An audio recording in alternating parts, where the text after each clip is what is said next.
Okay, people, this is like my last video until later tonight. The time is now 3 something. I don't know if my updated cell phone has updated on the time or made it accurate because before that my clock was way off. Guess what? It's even further way off. This thing has 352. My computer has 347. So I have no idea what in the hell is going on with that. And I don't know if I can fix it. But this thing has 352. So let's restart this son bitch one more time. So I want to talk to you guys about a couple of comic books. Alright? Back in my day when I was a lot younger and didn't have any friends, not much has changed. I'm not young. I still don't have that many friends. But anyway, back in my day when I was in my teens and 20s, Marvel had a series of comics called What If and What The. And DC had comics called Who's Who and What's What, I think. I can't remember. But I know since I'm more Marvel than DC, we're going to go with the Marvel side. In these What If comics, the What Ifs would take you beyond the realms of what you normally knew in the 616.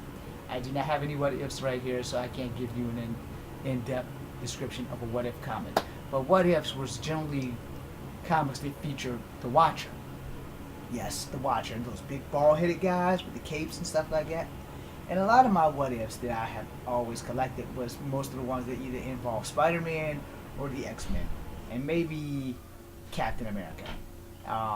There was a What If comic if your male superheroes were your female superheroes. I didn't pick that up, but Captain America did touch on that many years after, where someone was trying to change Captain America into a girl, and he was rescued by some broad in pink that didn't have a bath for a few days. What the hell was her damn name? It doesn't matter. She was an Avenger and she was in pink. It wasn't Mockingbird though. Somebody he was dating, I think. And no, it wasn't Peggy Carter. But she was in pink. I don't remember. But she originally does save him and Paladin from being transferred from men into females. There was a What If Namor. I forgot what the subtitle was, but it was the What If Namor had done something. Or it was What If Namor never remembered who he was, or some crap like that. What Ifs have had some awesome titles. One of my favorite was a 3-part series called What If Cable Killed All the X-Men. I didn't get the final comic. I got the first 2, or I got the first one and the second one, or either I just got the second one. I have to dig them up, but it was a very interesting title for the simple fact that Cable, being an X-Man, killing all the other X-Men. Later on, they would touch on stuff like that in other mainstream comics, with Old Man Logan, who actually did kill all the X-Men in a berserker rage because of something triggered it, and whatever it was, he killed every X-Man that ever graced the halls of the X-Men Manor at that point in that universe in that time.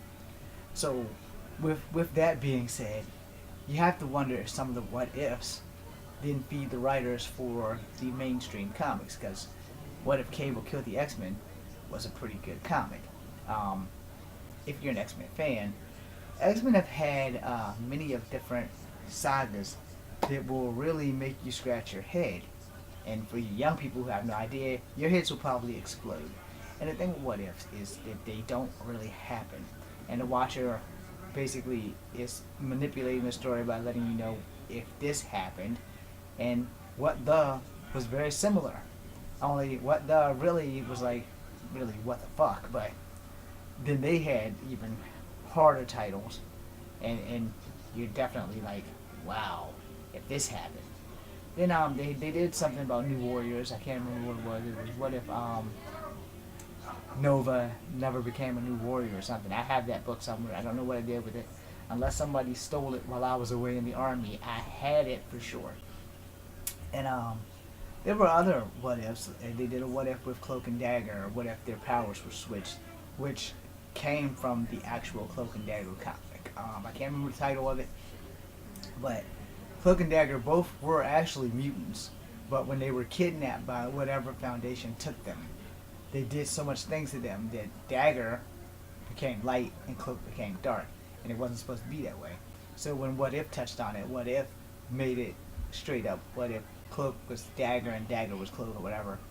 Basically, their powers were switched, and it was freaking awesome ass read. I think it's a two-parter. I won't swear to it. You guys have to Google it. So before I close out, I want you guys to look back into the 80s and 90s and possibly the current, because I haven't read a comic book since 2011. So I don't really know if the What If saga still exists. Excuse me. Let me clear my throat.